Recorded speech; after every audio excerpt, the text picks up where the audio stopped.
With offices in Radford and Blacksburg, Patrick K. Moore is a client-focused, community-involved law firm committed to you. If a legal issue touches your family, finances, or future, we can help.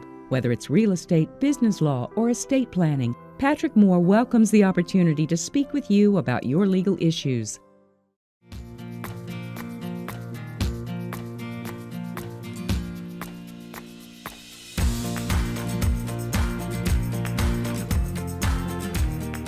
Hi, I'm Rose Martin, and we are right around the corner in Blacksburg, Virginia, with best-selling author Mindy Quigley. Her Lindsay Harding Mystery Series takes us on quite a journey because Lindsay is a hospital chaplain, so she deals with some tough situations, and she deals with death a lot. But not only because of her work, because she finds herself embroiled in all kinds of mysteries that she's having to solve. She's a spunky, curly-haired girl, and she's full of zany antics. So we're going to talk to Mindy and learn all about Lindsay, and boy, she is quite a storyteller. Hi, Mindy. Welcome to Right Around the Corner. Hi, Rose. Thanks for having me. So tell me about this space that we're in, that you chose. So I chose the Unitarian Universalist Congregation of the New River Valley, and this is my home church. So what's interesting about Unitarian Universalism is it comes from a Judeo-Christian heritage, but it's a pretty liberal religion. So it's kind of united by people who are searching for truth and meaning. And for some people, they maybe come to this from an atheist background or a humanist background. Others might come from a more traditional religion like Christianity or Judaism. But I just feel really comfortable in this church. It's not the church that I was raised in, but this church is my spirit animal, if you will. This is where I found my home. Oh, well, it's beautiful. Thank you for inviting us here. Thanks. And actually, you had at one point in time thought about becoming a minister, didn't you? That's true, yeah. So when I finished graduate school, I was a little bit at sea, not really sure what my next steps were. And just by totally bizarre coincidence, two of my college roommates, there were 5 of us who lived in an apartment together, 2 of them went on to become ministers. One's now an Episcopal priest, and another one is a Unitarian minister who does a prison chaplaincy. And so I knew that this was kind of a career path, and a career path that young women could potentially aspire to do. And my life just took various different turns. I got married. I needed to get a job quickly to support my husband through graduate school. Then we moved abroad, and it never really came to be. And I'm pretty grateful because our minister now here at the Unitarian Church is such a higher bar that I feel like I could ever reach. So I'm very happy to sit in the pews on Sunday and watch her preach. I love what you said on your blog, that you were good at being, not good at being, but good at doing. So you would be the one that was just too busy, too involved in things, and then you had some habits that you thought maybe wouldn't be quite applicable to being a good minister, huh? Yeah, and it really had nothing to do with, because I knew these other ministers personally, and knew, we were in college together. I saw some things. Sure. So I knew that it's not like you have to be this perfect moral person and do some kind of saint to become a minister. But both of these women that I knew, they possessed a sort of quietness, an ability to really listen and absorb that I felt like I didn't have. And I've talked to them recently about this, and both of them said, oh, I don't have that. I don't have that. It's something that you cultivate in a situation, and you do learn it. And that's something that I tried to show a little bit in the books, is that a lot of what being there is as a minister is just physically, literally being there. Handing someone a tissue if they're upset, putting an arm on somebody's arm, when they're upset. And that to me is something that, maybe I could aspire to cultivate, but I am a real problem solver and a real fixer. And I have a hard time, even with my children, sometimes I have to hold back and not just dive right in and start trying to, orchestrate solutions for every little problem. So like Lindsay, as a hospital chaplain, going in and saying, okay, now you go over there and sit down, and we've had about enough of that, right? Right. And that's not at all. And we're going to get to the book in a minute. So you actually grew up on the south side of Chicago. That's right. And then you've got these books that are set in North Carolina. I read somewhere that you went back home and you said, gosh, I don't have to live here. I can be someplace warm and beautiful. Yes. So when I was looking at graduate schools, I flew down to North Carolina, so I guess I was about 21. I just finished undergraduate, and it was probably early April in Chicago, so there was still snow on the ground, not unusual. And I fly into the airport, and at Raleigh-Durham, and everything is green and the dogwoods are blooming. And even as you drive along the highway there, they've done a really great job along North Carolina highways of having beautiful plantings, flowers, tulips. And there's the sort of gently rolling hills of the Piedmont. And I just thought, why does anybody live in Chicago when they could live here? So I moved there for graduate school, and I stayed on and off for a total of about 10 years there, and then now here in Virginia, which has a similarly amenable climate. Beautiful. To me. Yeah. What about growing up? Tell me about your family and your parents. Sure. So I grew up my parents are still together, 40-something years of marriage, and I've got an older sister who's just 1 year older, and then a little sister who's much younger. She's about 12 years younger than I am. And I had some interesting experiences that I think have allowed me to observe different kinds of people, because we were poor. We didn't have much money growing up, and my dad never had a totally stable job. He's a hard worker, but never things just never really went his way job-wise. So we did have some hard times growing up. And then his family, I'd say, again, hard workers, but luck hasn't always been on their side. So he grew up in a trailer court in North Carolina, and his family lives on a farm, and they're kind of scattered around this farm. And then his father, who he didn't know, his biological father, who he didn't know until he was much older, went on to become a banker, and he was very wealthy. So I think that having that dichotomy of like being able to, these people are my family, so I know them well. And I know that they all have the wonderful qualities and the flaws that make us human. So I think being able to kind of see that play out in different financial circumstances with different hands that fate has dealt people. Also, you can kind of see how things shape your character. Things that sometimes are out of your control can become a part of who you are, and you have to fight to hold on to the good things sometimes in the face of life dealing you not so good things. So I kind of see myself a little bit like Lindsay, that she's in this small town and there are all kinds of people. There are the well-to-do people and the people who are less well-to-do, and she finds herself being able to navigate that space. So I think that that's something that I took out of my childhood and have brought really wherever I've gone since then. We moved a lot too, which I think kids who move do develop a little bit of distancing ability in a new situation, that you kind of take stock maybe more than someone who's always been around the same people. And I think being thrown into those new situations a fair bit when I was very young maybe allowed me to see people from that distance that you need in order to be able to write about people. That's so intuitive, because as I've read your books, you can see the characters are so real. They're people that you could meet somewhere. And then a few of them we'll talk about later. I don't want to meet anywhere, but I'll save that for when we talk about the book. But your job, so growing up, you didn't start off as a writer, and you had these amazing experiences in project management, being like the assistant for the clone of Dolly the sheep, right? And doing some other amazing things. J.K. Rowling, you were tied into that somehow? Yeah, so I was pretty fortunate when we moved to Scotland. For my husband's work, I kind of fell into this job in the sciences and in the vet med school at the University of Edinburgh. And that was just kind of the happening place at that time. And I was able to work as a personal assistant for Sir Ian Wilmot, who cloned Dolly the sheep. And then that led to another project management job for this new initiative. The university had just received its largest donation ever from J.K. Rowling to start a regenerative medicine research center. And I was lucky enough to be kind of in the right place at the right time and shepherd that project from nothing to a building with staff, Wow. which it was a really, I don't think I'll ever have an experience in my career that equals that, because you have this physical thing that you can say, like, I helped build that. I picked out that paint color. But then also, seeing it work with patients in it and clinical trials running in it, and which was the dream that, was just a piece of paper when I started. And I think that to some extent, those experiences, both seeing a project through like that, I think is probably what enabled me to write a novel, because I know so many people who set out to write a novel or a short story and they don't finish it. I mean, I'd say that that's probably 90% of books ever written are half books or, you know, 3/4 books that never got done.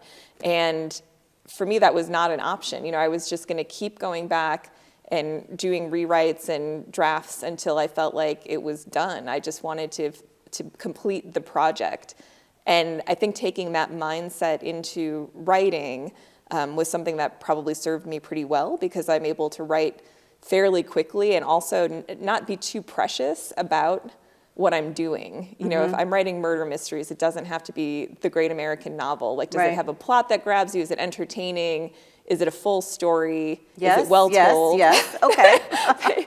So I felt like that, you know, and that's, again, with a project, it's never going to be perfect. You know, no project that you undertake is ever going to be perfectly on time and perfectly on budget and everything that you set out to do when you started it.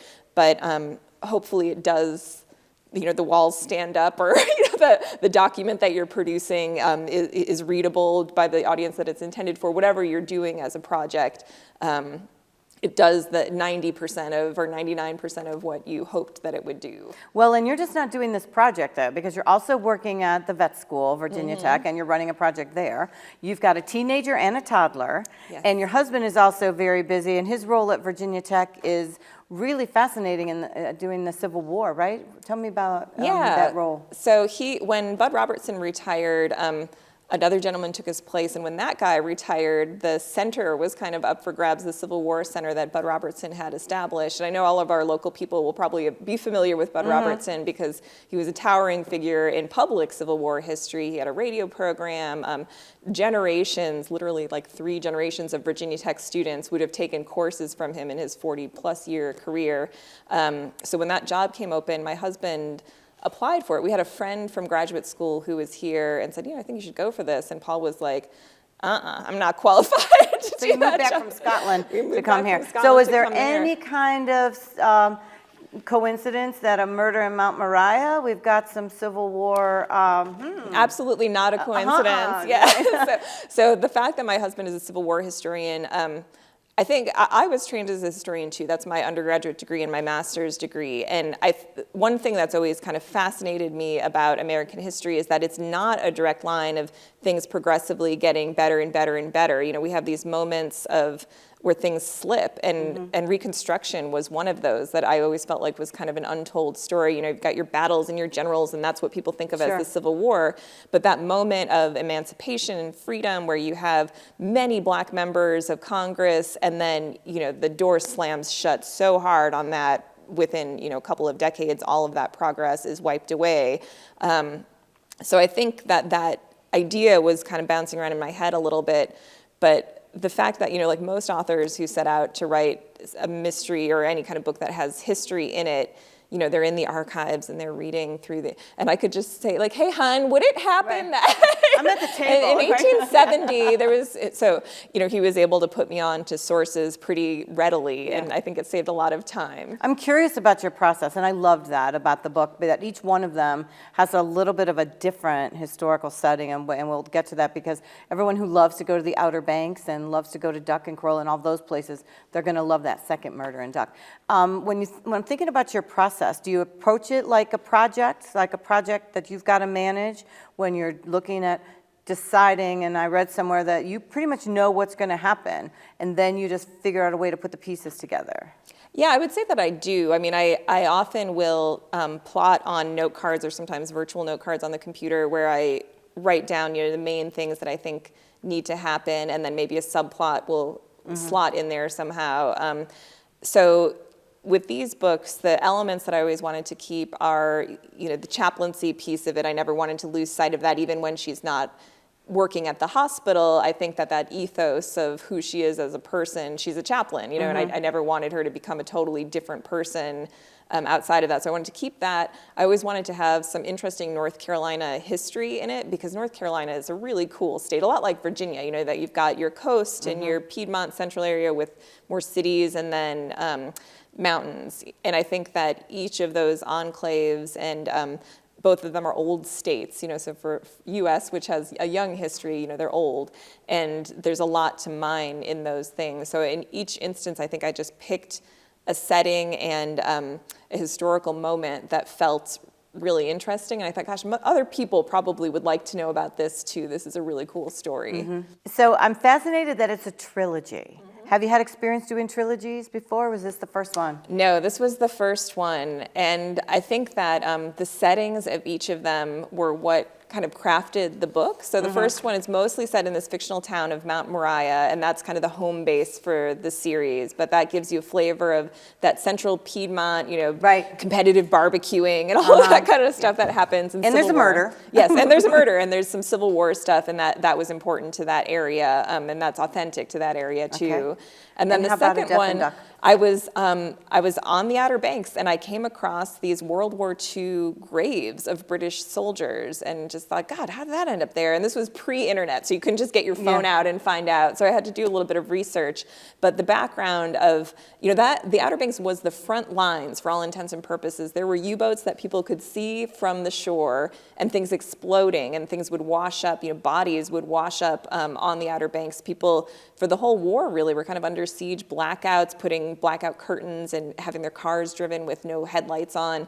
And I felt like that was a story that I didn't know too much about, and maybe there were others too who would find that kind of background history really fascinating. And the interaction between Simi and her aunt in this book I found fascinating, along with the fact that I never knew you had to deflate your tires when you drove on stage. I had no idea about that. Okay, and how about the third one, the Burnt third Island one, of so I've got a good friend from graduate school who is a professor at UNC, Chapel Hill, and she wrote extensively about the Lumbee Indians, and that's the tribe that she's from. And she told me this story one time about the kind of Robin Hood figure that the Lumbees all know about. There are songs about this guy. He's really famous. And his story is just everything that you'd want, like a sort of pirate story almost. It's this great story of love and of outlawness and hiding out in the swamps. And I just thought, again, that's a great opportunity to tell kind of a hidden part of North Carolina history that people really should know more about. Well, and I love that part, because we have a little Civil War, we've got a little World War II, and then we have this Native American influence. Fascinating, and they're fun reads. So let's talk about Lindsay. And I'm curious because she is a hospital chaplain, and she is quirky. And, I can imagine in my mind this Shirley Temple, crinkly, curly hair that is just wild. And she just kind of looks in the mirror and is be like, whatever. It's what it's going to be today, right? But her family dynamic is so interesting because, her dad is now a preacher, but didn't start out that way, right? Reformed. And her mom, I still don't have quite a good handle on her. And I'm thinking that there's going to be a fourth book to kind of develop her a little more, because she's somewhat independent, but yet she's a follower. And Lindsay seems to, her relationships just seem to, become all convoluted and get in trouble. So when you were developing the character for Lindsay and her parents, did you start with her first, or the parents first, or how did that develop? I started with her first, and I kind of wanted to figure out how that character could come to be, because Lindsay's someone who cares really deeply about other people. But I think, like a lot of us with parents who struggle in life or, who have issues in life, you never really get a bead on that person. And that's something that I hoped to capture with the Cerebell, with a mother character who kind of flits in and out of her life and what runs very hot and cold. And then with her father, I just thought it would be an interesting contrast, because she's quite tolerant as a religious person, as chaplains mostly have to be, because you get thrown into all sorts of situations, and you have to be respectful of whatever the person's beliefs are. To throw in a character who is just a much more mainstream traditionalist kind of Christian figure, just to kind of throw those contrasts in there and see how that played out. Yeah, that was interesting. And talk about the fact that she has to go with it. I remember one scene in the book in one of the books, where she had left her sweater. And she was looking all around for her sweater and finds it on a dementia patient all buttoned up, and he's not going to give it back. Yeah. She's like, well, all right then.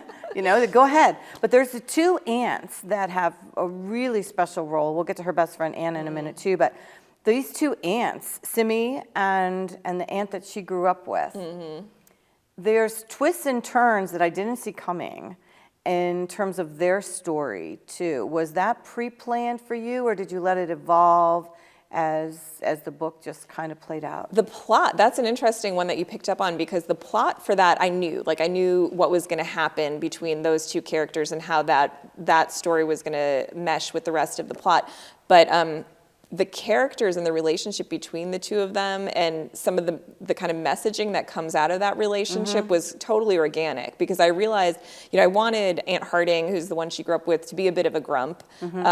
And as I was thinking through that, I thought, that I've heard it said that grief is love with nowhere to go. And I've always liked that way of saying that you just have all this emotion that you wish you could put on something and you just can't. And that's kind of what I wanted to capture with Aunt Harding, that she's a person who feels things very deeply, and for whatever reason, there's just a disconnect between her interior emotions and what she's able to express to those around her. And I thought, God, how painful that must be, to go through life like that. And I know people like that. I think we all do that. That there must be a lot more to the story than that facade that they're putting on. Although with Swoops, I'm not so sure I agree with that. That facade I did not buy into, and I have to tell you, I'm like, that character, I don't know. And I got through the second book, and I'm like, that character, and I'm getting through that, I'm like, oh, Mindy. He's a bad guy. He is a bad guy. He's just kind of awful. I think, having a best friend, Anna, the doctor, the way you made, no matter what their job was, the way you humanized all of the characters and showed their flaws, but yet we were cheering for them. I was cheering for their relationships to unfold, and I was cheering for Lindsay, with her relationship troubles that she has, and wanting her to be happy.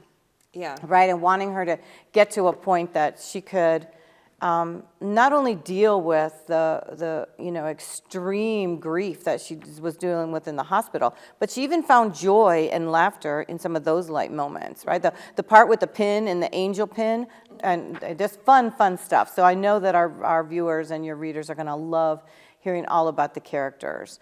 How many of them are based on real people? I'd say Lindsay for sure is an amalgamation of particularly the women I know who are in ministry, and maybe bits of my sisters a little bit too. The hair is my older sister. Let's read about her. Did you pick something that you could read for us? Sure, yeah. So this is a scene from the third book, The Burnt Island Burial Ground. In this scene, it's just Lindsay coming off of a difficult shift at the hospital. You've got to be kidding me. Lindsay emerged from her car and circled to the passenger side to inspect her tire. She'd finished her nightmarishly long double shift and was still reeling from Bottflower's strange confession about hiding a body and stealing money. He was by no means the first patient she'd tended to who felt the crushing weight of remorse and fear as the end of life drew near. But he was definitely the first who'd confessed to being involved in hiding a dead body. She'd already done a quick internet search on her phone to see if he'd ever participated in any kind of crime that could explain the statement, but found nothing. Now she was finally heading home, and then she felt the telltale drag of a flat tire as she backed out of her parking space. Sure enough, the rubber of her right front tire clung limply to the rim. She hobbled the car into an open space and popped the trunk to remove the empty spare. She hadn't changed a tire in more than a decade and wasn't looking forward to the prospect of doing so in a hospital parking lot at 20 minutes past 7 on a Monday morning. She called AAA. The membership was a standing Christmas present from her father, but the dispatcher who answered told her it'd be at least an hour before the mechanic could get to her. Next, she put in a call to Warren. He picked up on the first ring. Hey, how was your shift? If I were ranking all chaplain shifts in the universe ever, it would be the runner-up in the weirdness category and definitely in the top 10 for downright suckiness, she replied grimly. You know it's bad when you're actually jealous of your colleagues who are home with a stomach virus. Sorry to hear that, said Warren. Why don't you get some sleep and I'll pick up you and Kipper after work tonight. We can sit on my couch and share a pizza. I was hoping to see you sooner, Lindsay said. Like right now, for example. You look awfully sexy lying on the ground. Changing my flat tire? Afraid I can't. I'm on my way out to Lake Kamek to check on a burned out truck. Do you want me to send Vickers over to give you a hand? He was just finishing eating his first croissant sandwich of the day when I left the station. Freeland Vickers was the longest serving member of the New Albany force. From everything Warren had told her, Lindsay was fairly sure his long law enforcement career could be attributed to the careful way in which he conserved his energy by never doing anything that wasn't absolutely required. No thanks, Lindsay sighed. AAA will probably be here before Vickers even finishes his coffee. I'll give it the old college try, and when I inevitably make it 10 times worse, I'll hide all the tools and tell the AAA guy it was like that when I found it. Good plan, Warren laughed.